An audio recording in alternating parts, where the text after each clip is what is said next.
everyone, it's Rob Watson, the module leader for Tech 1002. It's been a long afternoon.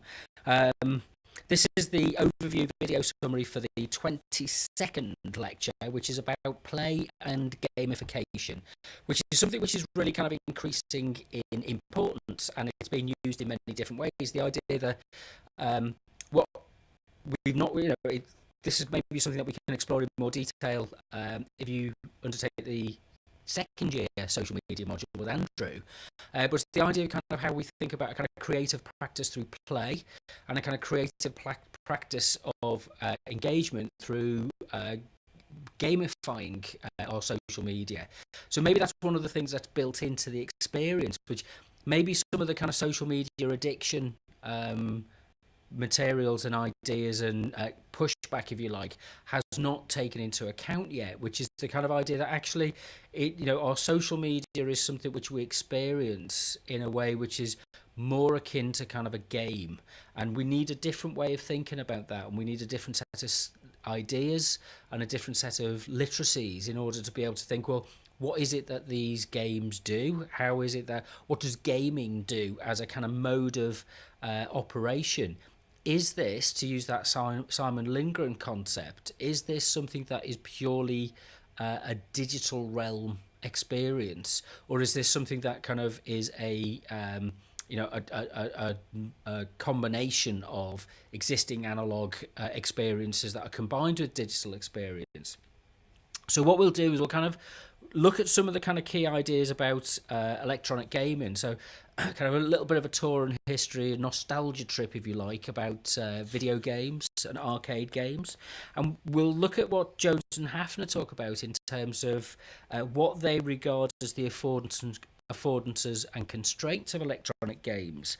And kind of, where we situate, I think it's the chapter 9, Games, Learning and Literacy in the Jones and Hafner book, but where we situate our experience of a game is it different in those different circumstances? So if we go to an arcade, if we're at home, if we're sitting in the back of a car with a handheld device, how do we experience gaming?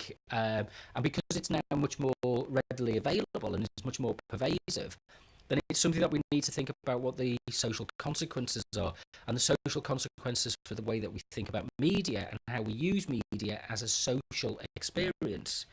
So let's think about the kind of literacies that gaming implies and what the kind of tools are and what it is that we need to do to kind of be able to make sense of this. And there's a kind of an acceleration, if you like, a kind of a hyper enhancement to use hyperbole for a moment, and it's kind of, remember, the kind of what electronic media allows us to do is it enhances our experience across time and space.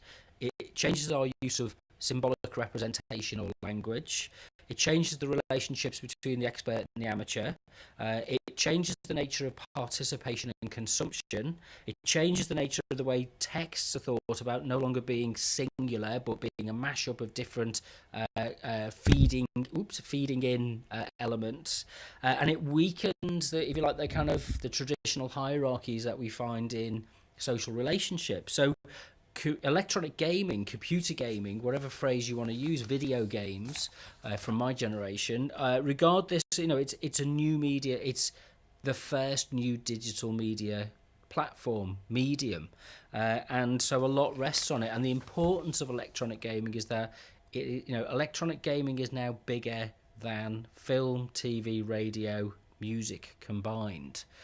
So maybe this is something that we should prioritize more in terms of how we think about producing media content for electronic gaming, and particularly when you look at esports, which we'll look at in the context, I think we're due to look at this next week when we look at augmented reality, and I'll look at how sports media has embraced the whole kind of, from Pokemon Go up to virtual reality golfing, those kind of experiences. But let's get back to kind of video games. And initially, the kind of thinking about video games is that it's another form of mass media, like cinema, like video rentals.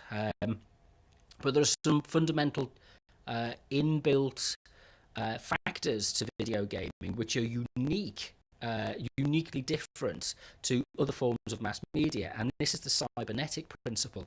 So it's the idea that it has a two-way relationship with the user. The game is the product of an interaction and an interrelationship with the user. It's not just a passive experience, but it depends on your input, whether it's clicking buttons, or whether it's a joystick, or whether it's physical movements with with sensors, and now virtual reality headsets as well shape that experience. So each experience of a game is different for each user, and the interactions and the artificial intelligence that drives these games is that purely digital experience. So we're leaving the analog experience behind, and as graphics become and animation becomes so much more sophisticated, and the generation of images, I don't know if we can call it animation anymore, but the generation of images that look very real, it's called verisimilitude. The idea that things look tangibly realistic. There's a realism, and it's often interesting that this is a kind of filmic realism. So they take their cues from cinema, and it's very interesting that cinema is taking its cues from electronic gaming. So the kind of culture of cinema changes and adapts in relation to each other. So there's a kind of technology of convergence. There's a kind of point at which we, these issues, kind of these matters, kind of converge around a kind of gaming culture. So we've got to think about what Jones and Hafner ask us to think about is, if you like, reading and writing in games. What does it mean to read a game? What does it mean to produce and write a game? If you're the user, are you ascribing, writing something?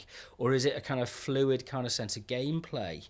And then we can use games in very different ways for things like expressing our identity, or for learning and to interact. And World of Warcraft is one of the, it's regarded in schools, the kind of World of Warcraft type games are great for engaging people in strategy and collaboration skills. And so there's a different kind of level of thinking, a different layer of experience which goes with electronic gaming culture. We'll look at a kind of brief outline and history of this, and I suppose the question we want to ask is what's next, and kind of where do we think that the I mean, you guys are going to be the people who decide this, because you guys are the ones who will invest in gaming, which regard gaming as part of your media culture, and also will be designing the media content and the gaming content in the future. So it's kind of this notion of gamification. Does it just stay in our consoles and our handheld devices?